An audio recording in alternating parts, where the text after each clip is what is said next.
सबों को जय यीशु। डोमिनिकन मीडिया मिशन की ओर से मैं आपका स्वागत करता हूं।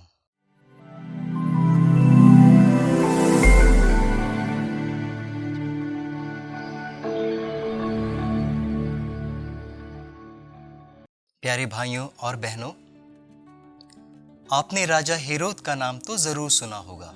वही राजा हेरोद जिसने प्रभु यीशु के जन्म पर हजारों की संख्या में नन्हे बालकों को मारा था।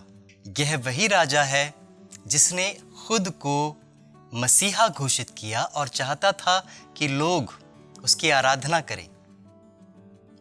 आज के सुसमाचार में इसके नाम का जिक्र तो नहीं है, लेकिन उसके काम का जिक्र जरूर है। मेरे प्यारे भाइयों और बहनों, जब यरूशलेम के मंदिर का पुनर्निर्माण हो रहा था तो कहा जाता है कि यह मंदिर श्रेष्ठ नहीं था, खूबसूरत नहीं था, इसमें कुछ विशेषताएं नहीं थी। ठीक उसी समय जब लोगों में असंतुष्टि की भावनाएं आने लगी, अनेक प्रकार की भविष्यवाणी आने लगी जो कहती थी कि एक मसीहा का आना जरूरी है। यह मसीहा वही मसीहा है जो मंदिर का पुनर्निर्माण करेगा और उसे विकास की चोटियों तक पहुंचाएगा। मेरे प्यारे भाइयों और बहनों, और इन्हीं भविष्यवाणियों का उपयोग करते हुए राजा हेरोद ने बिल्कुल वही किया। कहा जाता है कि यरूशलेम का मंदिर इतना सुंदर बना, इतना श्रेष्ठ बना कि उसकी तुलना संसार के अजूबों में की जाने लगी।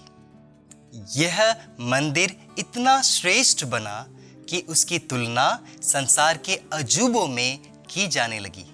मेरे प्यारे भाइयों और बहनों, आज के सुसमाचार में जब यीशु कहते हैं कि इस मंदिर को ढा दो और मैं 3 दिन के बाद इसे खड़ा कर दूंगा, इस पर आश्चर्यचकित होकर यहूदी गण कहने लगे, ये कैसे मुमकिन है?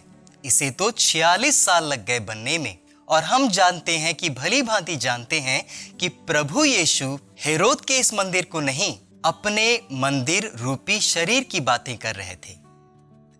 मेरे प्यारे भाइयों और बहनों, संत यूहन्ना का सुसमाचार अध्याय 1 पद संख्या 14 में प्रभु का वचन कहता है, वचन ने शरीर धारण कर हमारे बीच में निवास किया। वचन ने शरीर धारण कर हमारे बीच में निवास किया।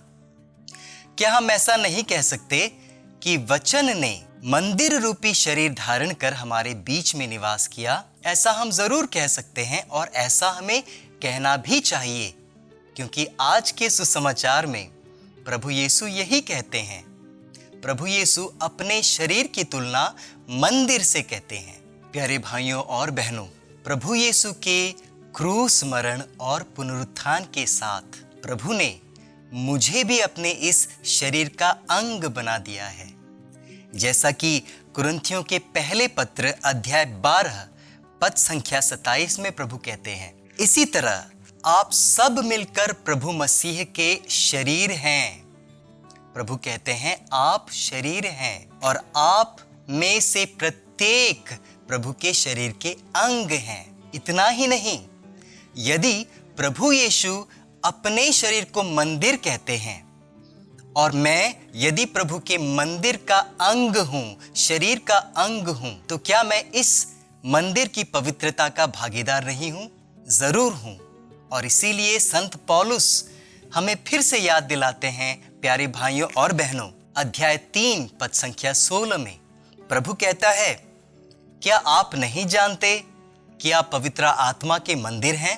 पवित्र आत्मा आप में निवास करता है। और फिर वे कहते हैं, जो इस मंदिर को नष्ट करेगा ईश्वर उसे नष्ट करेगा। मेरे प्यारे भाइयों और बहनों, आज के सुसमाचार में हम देखते हैं कि जो प्रांगण जिसे यहूदियों ने अपवित्र किया, बाजारू बना दिया, यह वही विशेष प्रांगण है जो गैर यहूदियों के लिए बनाया गया था। ये वही विशेष प्रांगण है जो गैर यहूदियों के लिए बनाया गया था। इब्रानी भाषा में उसे कहते हैं कदोश, अर्थात पवित्र स्थान जिसे अलग करके रखा गया है। और यहूदियों ने क्या किया? उसे बाजारू बना दिया। एक ही कारण है उन्होंने ऐसा क्यों किया। वे नहीं जानते थे कि मंदिर की पवित्रता वेदी तक सीमित नहीं, मंदिर के गर्भ तक सीमित नहीं, बल्कि हर जगह है, असीमित है। मंदिर का प्रांगण भी पवित्र है, मंदिर का गुंबद भी पवित्र है, खिड़कियां, दरवाजे, यहां तक कि सीढ़ियां भी पवित्र हैं। मैं ऐसा क्यों कह रहा हूं? क्योंकि मैं ही वह मंदिर हूं, मैं ही वह मंदिर हूं।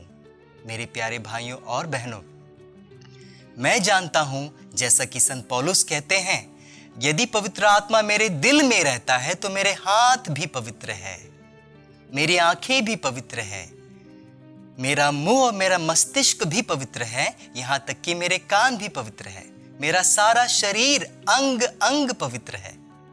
मुझे बस यही ध्यान देना है कि मैं अपने हाथों का उपयोग कैसे करता हूं, अपने आंखों से क्या देखता हूं, अपने मुंह से क्या बोलता हूं और अपने पैरों से कहां चलता हूं। माता कलीसिया ने हमें यह शुभ अवसर दिया है ताकि हम एहसास करें कि हम भी प्रभु यीशु की तरह आत्मा के मंदिर हैं। आपका चालीसा का काल शुभ हो। सबों को जय यीशु।